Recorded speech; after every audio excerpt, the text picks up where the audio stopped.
I've intentionally withheld some details from a lot of my stories. I've let my hopes concerning the way things might be influence my evaluation of the way they actually are. I don't think there's any point to that anymore. At the end of the summer between kindergarten and first grade, I caught the stomach flu. This has all of the components of the regular flu. However, with the stomach flu, you throw up in a bucket and not the toilet because you are sitting on it. The sickness gets purged from both ends. This lasted for about 10 days. But just before it had passed, the sickness was granted an extension in the form of pink eye. My eyelids were so fused together by the dried mucus generated during the night that the first day I woke with the infection, I thought I had gone blind. When I started first grade, I had a kink in my neck from 10 days of bed rest and 2 swollen, bloodshot eyes. Josh was in another group and didn't have my lunch, so in a cafeteria bursting with 200 kids, I still had a table to myself. I started keeping spare food in my backpack that I would take into the bathroom and eat after lunch, since my school meals were usually confiscated by older kids who knew I wouldn't stand up to them since no one would stand with me.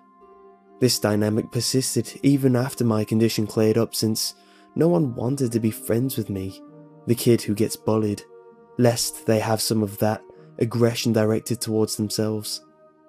The only reason this stopped was due to the actions of a kid named Alex. Alex was in the 3rd grade and was bigger than most of the other kids in any grade. Around the 3rd week of school, he started sitting with me at lunch, and this put an immediate end to the shortage of my food supply. He was nice enough, but he seemed kind of slow. We never really talked at length except for when I finally decided to ask why he had been sitting with me. He had a crush on Josh's sister, Veronica. Veronica was in 4th grade and was probably the prettiest girl in the school. Even as a 6-year-old who fully endorsed the notion that girls were disgusting, I knew how pretty Veronica was. When she was in the 3rd grade, Josh told me 2 boys had actually gotten into a physical fight which erupted out of an argument concerning the significance of the message she had written in their yearbooks. One of the boys eventually hit the other in the forehead with the corner of their yearbook, and the wound required stitches to close. While not one of those 2 boys, Alex wanted her to like him and confessed that he knew Josh and I were best friends. I gathered that he had hoped that I would convey an ostensibly philanthropic deed to Veronica, and that she would presumably be so moved by his selflessness that she'd take an interest in him. If I told her, he would continue to sit with me for as long as I needed him to. Because this was during the time when Josh mostly stayed at my house building the raft and navigating tributary with me, I didn't have the chance to bring it up to Veronica because I simply didn't see her.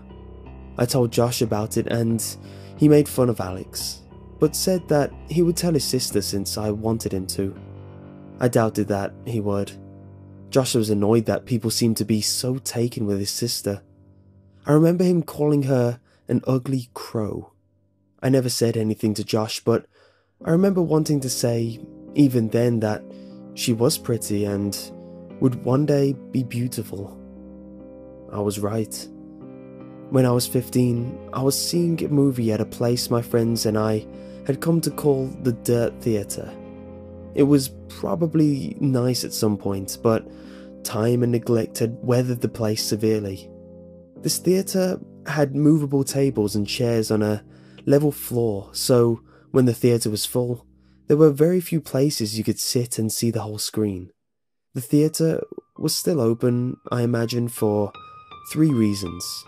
It was cheap to see a movie there, they showed a different cult movie twice a month at midnight, and they sold beer to underage kids during the midnight showings. I went for the first 2, and that night they were showing Scanners by David Cronenberg for $1. My friends and I were sitting at the very back. I wanted to sit closer to the front for a better view, but Ryan had driven us, so I relented. A couple minutes before the movie started, a group of girls walked in. They were all pretty attractive, but whatever beauty they might have had was eclipsed by the girl with the dirty blonde hair, even though I had only caught a glimpse of her profile. As she turned to move her seat, I caught a full view of her face, which gave me a feeling of butterflies in my stomach. It was Veronica. I hadn't seen her in a long time. Josh and I saw progressively less of one another after we snuck out to my old house that night when we were 10, and usually when I'd visit him, she'd be out with friends. Everyone stared at the screen. I stared at Veronica, only looking away when the feeling that I was being a creep overcame me. But that feeling would quickly subside and my eyes would return to her. She was really beautiful, just like I had thought she'd be when I was a kid. When the credits started to roll, my friends got up and left. There was only one exit and they didn't want to be trapped waiting for the crowd to clear. I lingered in hopes of catching Veronica's attention. As she and her friends walked by, I took a chance. "Hey Veronica!" She turned towards me, looking a little startled. "Yeah?" I got out my seat and stepped a little into the light coming through the open door. "It's me, Josh's old friend from way back. How have you been?" "Oh my gosh, hey, it's been so long." She motioned to her friends that she'd be out in a second. "Yeah, a few years at least. Not since the last time I stayed over with Josh. How is he anyway?" "Oh, that's right. I remember all you guys' games. Do you still play Ninja Turtles with your friends?" She laughed a little bit and I blushed. "No, I'm not a kid anymore. Me and my friends play X-Men now." I was really hoping she'd laugh. She did. "You're cute. Do you come over these movies every time?" I was still reeling from what she said. Does she really think I'm cute? Did she mean that I was funny? Does she think I'm attractive? I suddenly realized that she had asked me a question and my mind gasped for what it was. "Yeah!" I said much too loudly. "Yeah, I try to anyway. What about you?" "I come every now and then. My boyfriend didn't like these movies, but we broke up, so I plan on coming from now on." I was trying to be casual, but failed. "Oh, well, that's cool. Not that you guys broke up, I just meant that you'd be able to come more often." She laughed. I tried to recover. "So, are you coming the week after next? They're supposed to be showing Day of the Dead. It's really cool." "Yeah, I'll be here." She smiled and I was about to suggest that maybe we could sit together when she quickly closed the space between us and hugged me. "It was really nice seeing you," she said with her arms around me. I was trying to think of what to say when I realized the biggest problem was that I had forgotten how to talk. Luckily, Ryan, who I could hear approaching from the hallway, came in and spoke for me. "Dude, you know the movie's over, right? Let's get the hell out. Oh, yeah." Veronica let go and said that she'd see me next time. She was played out the room by the porn music Ryan was making with his mouth. I was furious, but it dissipated as soon as I heard Veronica laughing in the lobby. Day of the Dead couldn't come soon enough. Ryan's family was going out of town, so he wouldn't be able to drive us, and the other friends I was with that night didn't have cars. A couple of days before the movie, I asked my mom if she could take me. She responded almost immediately by denying the request. But I persisted and she picked up on the desperation in my voice.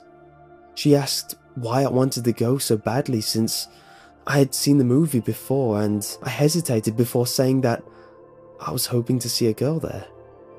She smiled and asked playfully if she knew the girl, and I reluctantly told her it was Veronica.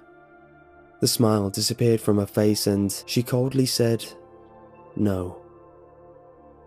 I decided that I would call Veronica to see if she could pick me up. I had no idea if she still lived at home, but It was worth a try. But then I realised that Josh might answer. I hadn't talked to him in almost 3 years, and if he answered, I obviously couldn't ask to talk to his sister. I felt guilty for calling to speak with Veronica and not Josh, but I dismissed that feeling quickly. Josh hadn't called me in years either. I picked up the phone and dialed the number that was still embedded in my muscle memory from having dialed it so often all those years ago. It rang several times before someone picked up. It wasn't Josh. I felt a mixture of both relief and disappointment. I realised in a second that I really missed Josh. I would call after this weekend to talk to him, but this was my only chance to see if Veronica could or would take me, so I asked for her. The person told me that I had dialed the wrong number. I repeated the number back to her, and she confirmed. She said they must have changed their number, and I agreed. I apologised for the disturbance and hung up. I was suddenly intensely sad now because I couldn't contact Josh even if I wanted to. I felt terrible for having been afraid that he might answer the phone. He had been my very best friend. I realised that the only way I could be put back in touch with him would be through Veronica.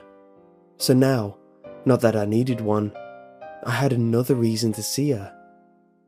I told my mom the day before the movie that I was no longer concerned with going, but I was hoping she could drop me off at my friend Chris's house. She relented and dropped me off that Saturday, a couple of hours before the movie. My plan was to walk from his house to the theatre, since he only lived about half a mile away. They went to church early on Sundays, so his parents would go to sleep early Saturday nights, and Chris was fine with not coming with me since he had planned on chatting with this girl he met online.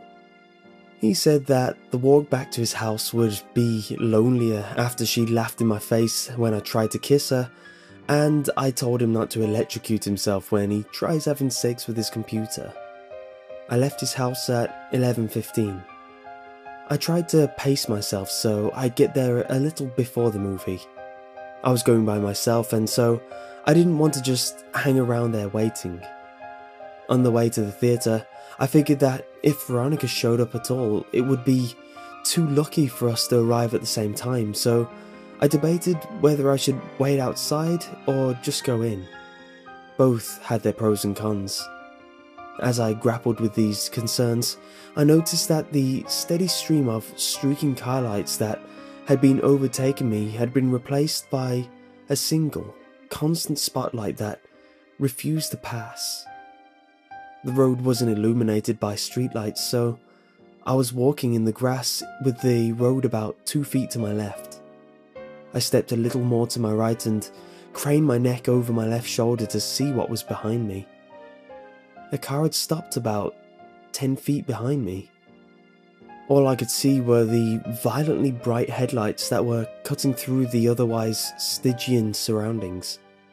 I thought that it might be one of Chris's parents. Maybe they had come to check in on us and seen that I was gone. I wouldn't have taken much pressing for Chris to confess. I took one step toward the car and it broke its pause and started driving toward me at a slow pace. It passed me and I saw that it wasn't Chris's parents' car, or any car that I recognised for that matter. I tried to see the driver, but it was too dark and my pupils had shrunk when faced with the blinding lights from the car just moments before. They adjusted enough so that I could see the tremendous crack in the back window of the car as it drove away. I didn't think much of the whole affair. Some people find it fun to scare other people. I'd often hide round corners and jump out at my mom after all. I timed it right and got there about 10 minutes before the movie. I decided to wait outside until around 11:57 since that would give me time to find her inside if she was already seated. As I was considering the possibility that she might not show, I saw her. She was alone and she was beautiful. I waved to her and walked to close the distance. She smiled and asked if my friends were already inside. I said that they weren't and realised that this must seem like I was trying to make this a date. She didn't seem bothered by that, nor was she bothered when I handed her the ticket I had already bought. She looked at me quizzically and I said, "Don't worry, I'm rich." She laughed and we went inside. I bought 1 popcorn and 2 drinks and spent most of the movie debating whether or not I should time reaching my hand into the popcorn bag when she reached in so they would touch. She seemed to enjoy the movie and before I knew it, it was over. We didn't linger in the theatre and because this was a midnight show, we couldn't loiter in the lobby, so we walked outside. The parking lot of the theatre was big because it was connected with a mall that had gone out of business. Not wanting the night to be over just yet, I continued the conversation while casually walking toward the old mall. As we were about to round the corner and leave the theatre out of sight, I looked back and saw that her car wasn't the only one left in the parking lot. The other one had a large crack in the back window. My immediate uneasiness turned to understanding. That makes a lot of sense. The driver of that car works here and must have figured I was on my way to the movie. Injecting real horror into the life of a horror fan seemed like an obvious move. We walked around the mall and talked about the movie. I told her that I thought Day of the Dead was better than Dawn of the Dead, but she refused to agree. I told her of when I called her old number and about my dilemma about who would answer the phone. She didn't find it as funny as I did, but she took my phone and put her number in it. She commented that it might be the worst cell phone she'd ever seen. Her evaluation wasn't rescinded when I told her I couldn't even receive pictures on it. I called her so she'd have my number and she programmed it in. She told me that she was graduating, but she hadn't done well in school so far that year, so she wasn't sure if she'd get into college. I told her to attach a picture of herself to the application and they'd pay her to go there just so they could look at her. She didn't laugh at that one, and I thought she might be offended. She might have thought I was implying that she couldn't get in based on her intelligence. I nervously glanced at her and she was just smiling, and even in this poor light, I could see that she was blushing. I wanted to hold her hand, but I didn't. As we walked down the final side of the mall back toward the theatre, I asked her about Josh. She told me that she didn't want to talk about it. I asked her if he was at least doing alright, and she just said, "I don't know." I figured Josh must have taken a wrong turn somewhere and started getting into trouble. I felt bad. I felt guilty. As we approached the parking lot, I noticed that the car with the cracked back window was gone and that her car was now the only one in the parking lot. She asked me if I needed a ride, and even though I really didn't, I said that I'd appreciate it. I drank my whole soda during the movie and all the walking was putting pressure on my bladder. I knew that I could wait until I was back at Chris's, but I had to decide that I was going to kiss her when she dropped me off, and I didn't want this biological nagging to rush me out the car. This would be my first kiss. I could think of no ruse to conceal what I needed to do. The theatre had long closed, so I only had one option. I told her that I was going behind the theatre to pee, but that I'd be back in 2 shakes. It was obvious that I thought it was hilarious, and she seemed to laugh more at how funny I found it than how funny it clearly was. On the way toward the theatre, I stopped and turned toward her. I asked her if Josh had ever told her that kid named Alex had done something nice for me. She paused to think for a moment and said that he had. She inquired as to why I asked, but I said it was nothing. Josh really was a good friend. When I went to go behind the theatre, I realised that there was a chain link fence extending off and running parallel to the wall off the building. Where I stood, she could still see me, and the fence seemed to stretch on endlessly, so I thought to just hop it, duck out of sight, and return as quickly as I could. It may have been too much of an effort, but I thought it polite. I climbed the fence and walked just a little ways until I was out of sight and urinated. For a moment, the only sound were the crickets in the grass behind me and the collision of liquid and cement. Those sounds were overpowered by a noise that I can still hear when it's quiet and there are no noises to distract my ears. In the distance, I heard a faint screeching, which quickly subsided, only to be replaced with a cascade of thundering vibrations. I realized quickly enough what it was. It was a car. The growling of the engine got louder, and then I thought, no, not louder, closer. As soon as I realized this, I started back toward the fence, but before I could get very far at all, I hear a brief, truncated scream, and the roar of the engine terminated in a deafening thud.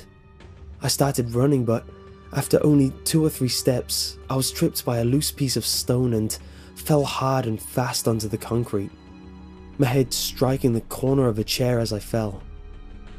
I was dazed for maybe 30 seconds, but the renewed rumbling of the engine drew my senses back and my equilibrium was restored by adrenaline. I redoubled my efforts. I was worried that whoever crashed the car might harass Veronica. As I was climbing over the fence, I saw that there was still only one car in the parking lot. I didn't see any evidence of a crash. I thought that I might have misjudged its directional proximity. As I ran towards Veronica's car, and as my orientation changed, I saw what the car had hit.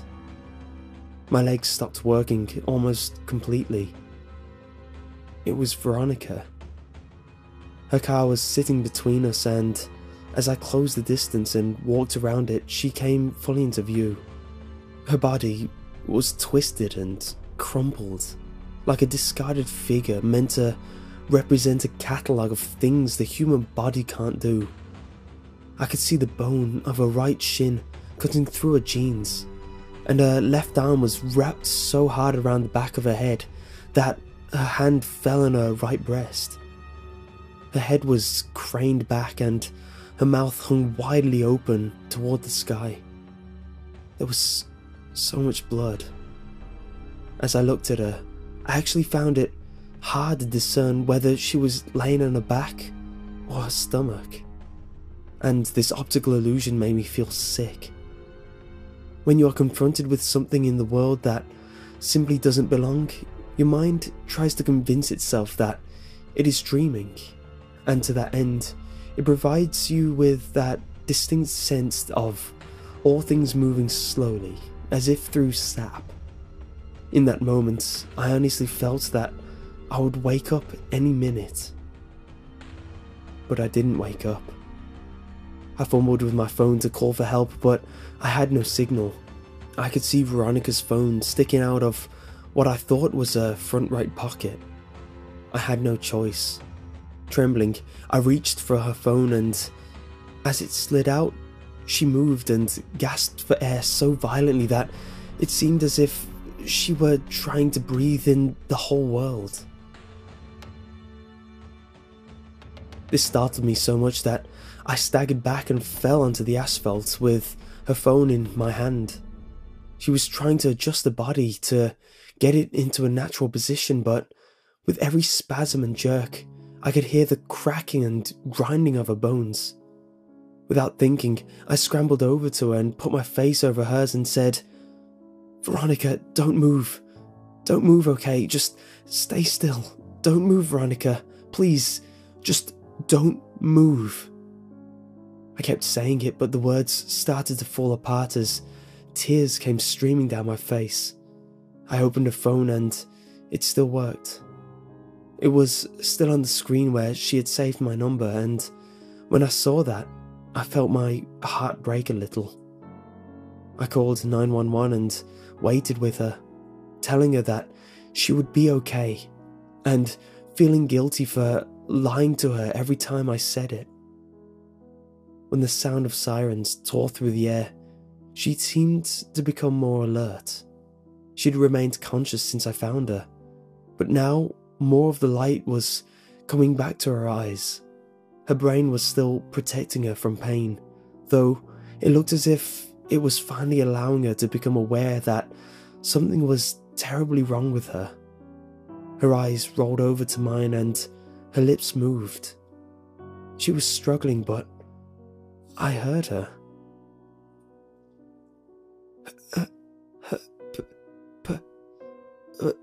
Picture. My picture. He took it. I didn't understand what she meant, so I said the only thing I could. I'm so sorry, Veronica. I rode with her in the ambulance where she finally lost consciousness.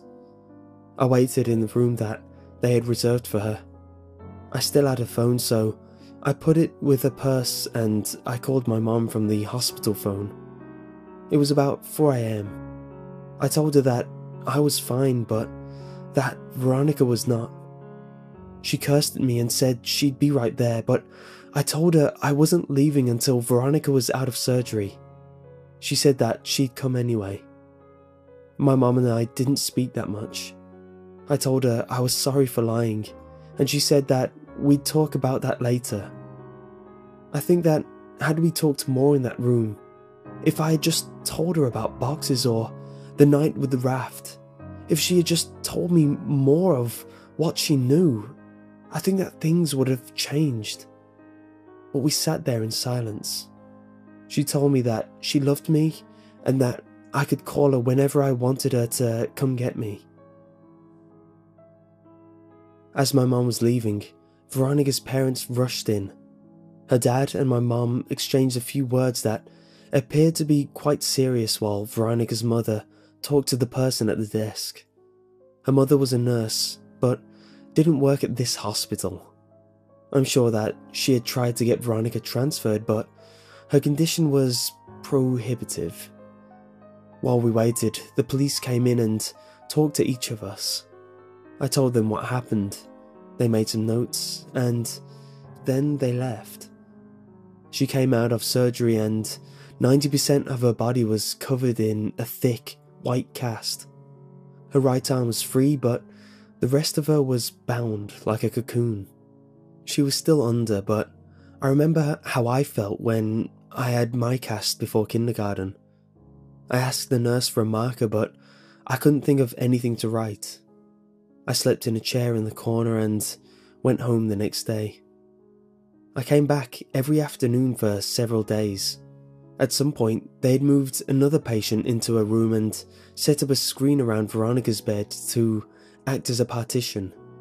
She didn't seem to be feeling better, but she made more moments of lucidity. But even during these periods, we wouldn't really talk. Her jaw had been broken by the car, so the doctors had wired it shut. I sat with her for a while, but there was nothing much I could say. I got up and walked over to her. I kissed her on the forehead and she whispered through the clenched teeth, "Josh." This surprised me a little, but I looked at her and said, "Has he not come to see you?" "No." I found myself really irritated. Even if Josh has been getting into trouble, he should still come and see his sister, I thought. I was about to express this when she said, "No, Josh, you ran away. I should have told you." I felt my blood turn to ice. When did this happen? When he was 13. Did he leave a note or something? On his pillow. She started crying and I followed her, but I think now we were crying for different reasons if I didn't realize it. At this point, there were a lot of things I still didn't remember about my childhood, and there were a lot of connections I hadn't made yet. I told her I had to go, but that she could text me anytime. I got a text from her the next day telling me not to come back. I asked why, and she said she didn't want me to see her like that again. I agreed begrudgingly. We text each other every day, though I kept this from my mom because I knew that she didn't like me talking to Veronica. Usually her texts were fairly short and mostly only in response to more lengthy texts that I would send her. I tried calling her only once. I was sure she was screening her calls, but hoped I could hear her voice. She picked up but didn't say anything. I could hear how laboured her breathing was. About a week after she told me not to come see her anymore, she sent me a text, simply read, "I love you." I was filled with so many different emotions, but I responded by expressing the most prevalent one. I replied, "I love you too." She said she wanted to be with me, and that she couldn't wait until she could see me again. She told me that she had been released and was convalescing at her house. These exchanges carried on for several weeks, but every time I asked to come see her, she would say, "Soon." I kept insisting, and the following week she said that she thought she might be able to make it to the next midnight movie. I couldn't believe it, but she insisted that she would try. I got a text from her the afternoon of the movie saying, "See you tonight." I got Ryan to drive me since Chris's parents had found out what happened and said I wasn't welcome at their house anymore. I explained to Ryan that she might be in bad shape, but that I really cared about her, so to give us some space. He accepted that and we headed down there. Veronica didn't show. I'd saved a seat for her right next to me near the exit so she could get in and out easily, but 10 minutes into the movie, a man slid into the chair. I whispered, "Excuse me, this seat is taken." But he didn't respond at all. He just stared ahead at the screen. I remember wanting to move because there was something wrong with the way he was breathing. I forfeited because I realized that she wasn't coming. I texted her the next day asking if she was alright, and I inquired as to why she didn't show the previous night. She responded with what would turn out to be the last message I'd ever received from her. She simply said, "See you again soon." She was delirious, and I was worried about her. I sent her several replies reminding her about the movie and saying it was no big deal, but she just stopped replying. I grew increasingly upset over the next several days. I couldn't reach her at home because I didn't know that number, and I wasn't even sure where they lived. My mood became increasingly depressed, and my mother, who had been really nice as of late, asked me if I was okay.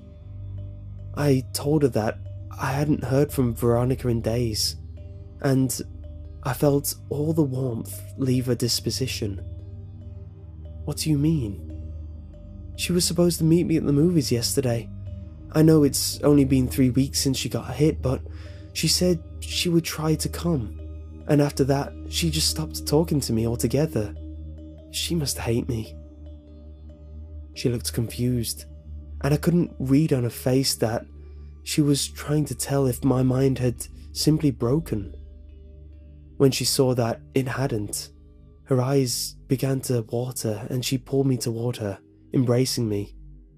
She was beginning to sob, but it seemed too intense a reaction to my problem, and I had no reason to think that she particularly cared for Veronica. She drew in a shuddering breath and then said something that still makes me nauseous, even now. She said, "Veronica's dead, sweetheart. Oh God, I thought you knew. She died on the last day you visited her. Oh baby, she died weeks ago." She had completely broken down, but I knew it wasn't because of Veronica. I broke the embrace and staggered backwards. My mind was swimming. This wasn't possible. I had just exchanged messages with her yesterday. I could only think to ask one question, and it was probably the most trivial I could ask. Then why was her phone still on? She continued sobbing. She didn't answer. I exploded. Why did it take them so long to shut off her goddamn phone? Her crying broke enough to mutter, "The pictures." I would come to find out that her parents thought that her phone had been lost in the accident, despite the fact that I had put it in a purse the night she was brought to the hospital. When they retrieved her belongings, the phone was not among them. They intended to contact the phone company at the end of the billing cycle to deactivate the line, but they received a call informing them of a massive impeding charge for hundreds of pictures that had been sent from her phone. Pictures that were all sent to my phone. Pictures that I never got because my phone couldn't receive them. They learned that they were all sent after the night she died. They deactivated the phone immediately. I try not to think about the contents of those pictures, but I remember wondering for some reason whether I would have been in any of them. My mouth went dry and I felt the painful sting of despair as I thought of the last message I received from her phone. "See you again. Soon."